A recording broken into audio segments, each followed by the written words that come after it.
नमस्कार विद्यार्थी मित्रांनो, तुम्हाला या सेमिस्टरला काही अलंकार आहेत. काव्यप्रकाश हा जो ग्रंथ आहे मम्मटाचा, तो आपण मागच्या वर्षी त्याचा पहिला उल्हास शिकलो होतो. त्याच्यामध्ये काव्याची व्याख्या, काव्याचं प्रयोजन, काव्याचे हेतू, काव्याचे भेद आपण बघितले होते. या काव्यप्रकाशमधला शेवटचा उल्हास जो आहे, 10वा उल्हास जो आहे, त्यामध्ये सगळ्या अलंकारांची व्याख्या आणि उदाहरणं देऊन ते समजावलेले आहेत. त्यापैकी काही अलंकार आपल्याला अभ्यासाला आहेत. आता 10वी 12वीपर्यंत तुम्हाला मराठी भाषेमधले सुद्धा तुम्ही अलंकार शिकलेले आहात. जसं की तुम्हाला उपमा अलंकार, उत्प्रेक्षा अलंकार, अतिशयोक्ती अलंकार, या अलंकारांची ओळख मराठीमध्ये यापूर्वी झालेली आहे. तर जे काही तुम्ही मराठीमध्ये अलंकारांच्या बाबतीत शिकलेलं आहात, मूळ ते कुठून आलं आहे? संस्कृतमधूनच. त्यामुळे ते जे मराठीतले ते आठवलं की तुम्हाला संस्कृतचे सुद्धा ते जे अलंकार आहेत त्याची व्याख्या आणि त्याचं उदाहरण सहजपणे लक्षात ठेवता येईल. आता परीक्षेमध्ये तुम्हाला कसा येणार आहे प्रश्न? तर एकूण 6 अलंकार तुम्हाला पेपरमध्ये विचारले जातील. त्यापैकी 4 अलंकारांची व्याख्या आणि त्याचं उदाहरण देऊन त्याचं स्पष्टीकरण असं उत्तर तुम्हाला लिहायचं आहे. जे तुम्हाला पेपरमध्ये उत्तर लिहायचं आहे ते तुम्हाला इथे नोट्समध्ये तसंच्या तसं दिलेलं आहे. आता आपण एक एक अलंकार शिकूया. पहिला अलंकार उपमा. याची व्याख्या आहे साधर्म्यम उपमा भेदे. साधर्म्य म्हणजे समानता, भेद म्हणजे फरक. मग आता या शब्दांनी मिळून याची व्याख्या झाली तर नक्की काय आहे उपमा? 2 वस्तूमध्ये जेव्हा भेद असतो आणि त्या दोहोंमध्ये समान धर्मताही असते, असं जेव्हा होतं तेव्हा त्याला उपमा अलंकार म्हणतात. म्हणजे काय ते आपण समजून घेऊ. आपण सोप्या भाषेमधले एक समजून घेऊया. नेहमी आपण ही उपमा ऐकतो की प्रियकर प्रेयसीला तुझं मुख चंद्रासारखं आहे असं म्हणतो, है ना. मुखाला नेहमी कोणाची उपमा दिली जाते? चंद्राची.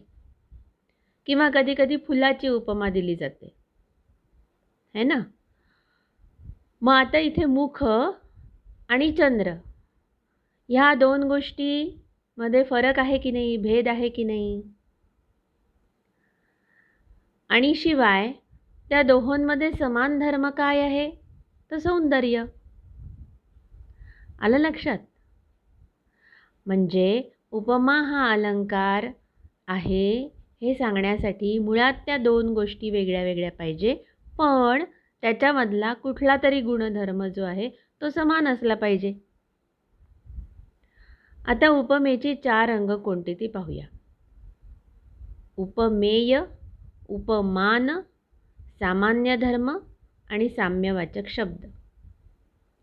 आत्ताच मी तुम्हाला एक सोपं उदाहरण दिलं की मुखाला आपण चंद्राची उपमा देतो. तुझे मुख कसे आहे? तर कवी म्हणतो की चंद्रासारखे आहे. मग यात उपमेय काय? तर मुख म्हणजे ज्याला उपमा द्यायची आहे ते उपमेय. उपमान काय? तर ज्याची उपमा दिलेली आहे, म्हणजे चंद्राची उपमा दिलेली आहे, तर ते झालं उपमान. आता मुख आणि चंद्र यामध्ये सामान्य धर्म आहे. कुठला आहे सामान्य धर्म? सामान्य धर्म म्हणजे समानता, सौंदर्याच्या बाबतीतली. आणि साम्यवाचक शब्द कुठला आपण वापरला? तर मुख चंद्राप्रमाणे आहे. प्रमाणे हा शब्द आपण काय वापरला? साम्यवाचक शब्द वापरला. आता हेच आपण एक संस्कृत उदाहरण त्याचं बघूया आणि त्यामध्ये उपमा अलंकार कसा आहे ते पाहूया. स्वप्ने अपि समरेषु त्वां विजयश्रीः न मुंचती. स्वप्नात सुद्धा समर म्हणजे लढाई, जिथे लढाई होते, समरांगण असं आपण म्हणतो ना, लढाईची जागा. स्वप्नात सुद्धा लढाईच्या जागी तुला विजयश्री सोडत नाही. कवी राजाच्या बाबतीमध्ये म्हणतोय, एका पराक्रमी राजाच्या बाबतीमध्ये, की लढाईच्या जागी स्वप्नात सुद्धा हे राजा तुला विजयश्री सोडत नाही. म्हणजे तू प्रत्यक्षामध्ये तर प्रत्येक लढाई जिंकतोसच, स्वप्नामध्ये सुद्धा जिंकतोस. इतका पराक्रमी आहेस.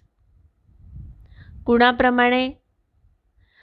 तर त्याच्या पुढच्या ओळीमध्ये कवी म्हणतोय, प्रभाव प्रभवम कांतम स्वाधीन पतिका यथा. प्रभाव प्रभवम म्हणजे गाढ प्रेमभाव उत्पन्न करणारी. स्वाधीन पतिका म्हणजे अशी प्रेयसी किंवा अशी पत्नी जी प्रियकराला किंवा आपल्या पतीला आपल्या मुठीत ठेवते. मग ज्याप्रमाणे प्रियकराला किंवा पतीला मुठीत ठेवणारी स्त्री, म्हणजेच गाढ प्रेमभाव उत्पन्न करणारी अशी ही स्त्री सोडत नाही आपल्या पतीला किंवा प्रियकराला, त्याप्रमाणे ही विजयश्री तुला स्वप्नात सुद्धा सोडत नाही. या उदाहरणामध्ये काय झालं? विजयश्री म्हणजे राजाचा पराक्रम हे उपमेय आहे, आणि त्याला उपमा कोणाची दिली? पत्नीची, प्रेयसीची. स्वाधीन पतिका हे त्याचं उपमान आहे.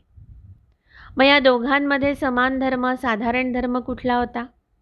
विजयश्री पण सोडत नाही आणि ही पत्नीसुद्धा पतीला सोडत नाही, म्हणजे न सोडणे हा साधारण धर्म झाला. आणि या उदाहरणामध्ये साम्यवाचक शब्द कुठला झाला? तर यथा. यथा म्हणजे ज्याप्रमाणे. ज्याप्रमाणे प्रियकराला मुठीत ठेवणारी स्त्री प्रियकराला सोडत नाही, त्याप्रमाणे. यथा म्हणजे ज्याप्रमाणे. त्याप्रमाणे हे राजा, ही विजयश्री तुला स्वप्नात सुद्धा सोडत नाही. इथे यथा हा साम्यवाचक शब्द आहे. म्हणजे आपली उपमेयची जी 4 अंग होती, ती 4ही अंग यामध्ये आहेत. उपमेय काय आहे? उपमेय विजयश्री. उपमान काय आहे? स्वाधीन पतिका स्त्री. सामान्य धर्म काय आहे? न सोडणे. आणि साम्यवाचक शब्द काय आहे? यथा. आणि म्हणून या उदाहरणामध्ये उपमा अलंकार झालेला आहे. विजयश्री आणि स्वाधीन पतिका यामध्ये भेद आहे. 2 वेगळ्या वेगळ्या गोष्टी आहेत, पण त्या राजाला सोडत नाहीत. हा समान धर्म आहे, आणि म्हणून या उदाहरणामध्ये उपमा अलंकार झालेला आहे. आता आपण दुसरा अलंकार बघूया. उत्प्रेक्षा. संभावनम अथ उत्प्रेक्षा प्रकृतस्य समेन यत्. संभावना म्हणजे कल्पना. कशाची कल्पना करायची आहे? तर प्रकृतस्य समेन यत्. आता वरती आपण उपमा अलंकार शिकताना उपमेय आणि उपमान अशा 2 संकल्पना शिकलो, हो ना? उपमेय म्हणजे ज्याला उपमा द्यायची आहे, आणि उपमान म्हणजे ज्याची उपमा दिली आहे, बरोबर? या उपमेय आणि उपमानाला आणखी 2 समानार्थी शब्द आहेत, प्रकृत आणि अप्रकृत. ठीक आहे? मग प्रकृताचा अप्रकृताशी एकरूपत्व आहे अशी कल्पना करणे, म्हणजेच उपमेय आणि उपमानाची एकरूपता आहे अशी कल्पना करणं म्हणजे उत्प्रेक्षा. संभावनम अथ उत्प्रेक्षा प्रकृतस्य समेन यत्. संभावना म्हणजे कल्पना. कशाची कल्पना केली आहे? प्रकृतस्य समेन यत्. प्रकृताचा अप्रकृताशी एकरूपत्व. सम म्हणजे एकरूपत्व. एकरूपत्व आहे अशी कल्पना केलेली आहे, असं ज्या उदाहरणामध्ये दिसतं, असं ज्या काव्यामध्ये दिसतं, तेव्हा उत्प्रेक्षा अलंकार झाला असं म्हणतात. आता आपण उदाहरण बघूया. लिंपती इव तमो अंगानी. तम म्हणजे अंधार, अंग म्हणजे गात्र, आपले अवयव. हा अंधार जो आहे तो जणू काही गात्र लिंपून काढत आहे.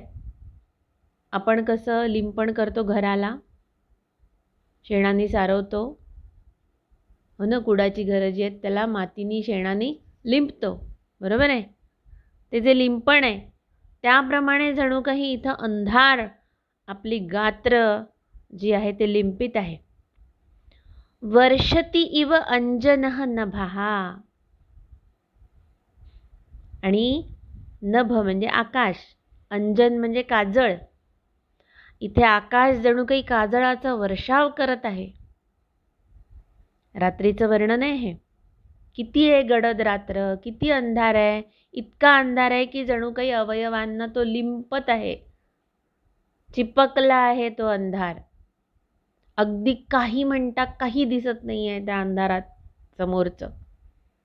इतका अंधार आहे की आकाश जणू काही काजळाचा वर्षाव करत आहे. आणि पुढची ओळ जी आहे, असत पुरुष सेवा इव दृष्टी ही विफलता गता. ह्या अंधारामुळे काय होतंय, दृष्टी ही विफलता गता. आपली दृष्टी जी आहे, आपली नजर जी आहे ती विफल होत आहे, काही दिसत नाही आहे त्या नजरेला. कोणाप्रमाणे, असत पुरुष सेवा इव, म्हणजे दुष्ट माणसाची सेवा, दुष्ट माणसाची नोकरी जशी विफल होते त्याप्रमाणे इथे दृष्टी विफल होत आहे. आता या श्लोकाच्या दुसऱ्या ओळीमध्ये असत पुरुष सेवा इव दृष्टी विफलता गता, असत पुरुषाच्या सेवेप्रमाणे इव इव असा शब्द आला. दृष्टी विफलता गता, दृष्टी विफल होत आहे. इथे उपमेय झालं. कोणाप्रमाणे काय विफल होत आहे, दृष्टी विफल होते, म्हणजे दृष्टी हे उपमेय. कुणाप्रमाणे, असत पुरुष सेवा, दुष्ट माणसाची सेवा, हे झालं उपमान. साधर्म्य काय, विफल होणे. आणि साधर्म्यवाचक शब्द काय, इव, इव म्हणजे प्रमाणे.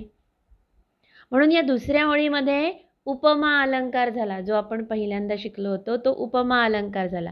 मग उत्प्रेक्षा अलंकार कुठे आहे. उत्प्रेक्षा अलंकाराची आपण व्याख्या शिकलो की उपमेय आणि उपमान यांचं एकरूपत्व आहे अशी कल्पना करायची. आपण उपमा अलंकारामध्ये उपमेय आणि उपमान यांच्यामध्ये भेद असला पाहिजे असं शिकलो होतो. आता आपल्याला उत्प्रेक्षामध्ये काय हवं आहे, उपमेय आणि उपमान यामध्ये जणू काही भेद नाहीच, ते एकरूपच आहेत अशी कल्पना करणं, कल्पना आहे ते, अशी कल्पना करणं म्हणजे तिथे उत्प्रेक्षा अलंकार झाला. तर या श्लोकातल्या पहिल्या ओळीमध्ये लिंपती इव तमो अंगानी, अंधार जणू काही गात्र लिंपित आहे, आकाश जणू काही काजळाचा वर्षाव करत आहे. ह्या ओळीमध्ये उत्प्रेक्षा अलंकार झालाय. कसा ते आपण समजून घेऊया.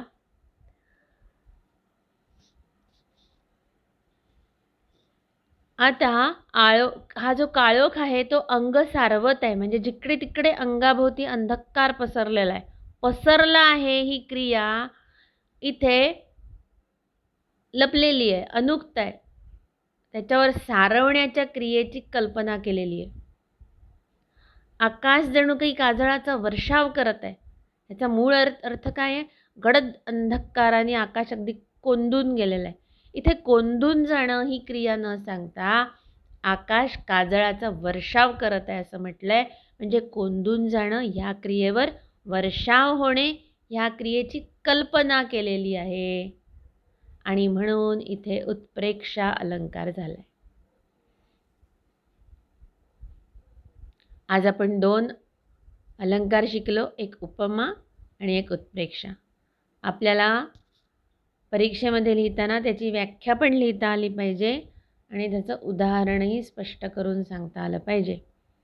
संस्कृतसुद्धा लिहिता आलं तर छान, पण नाही जर संस्कृत आठवलं तर कमीत कमी संपूर्ण मराठी तरी आपल्याला पेपरमध्ये लिहायचं आहे. संस्कृतसुद्धा लिहायचं आहे. फार काही कठीण नाही आहेत.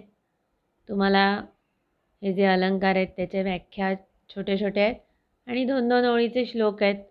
ते पाठ करायला फार कठीण नाही आहे. करून टाका आणि व्यवस्थित उत्तर लिहा.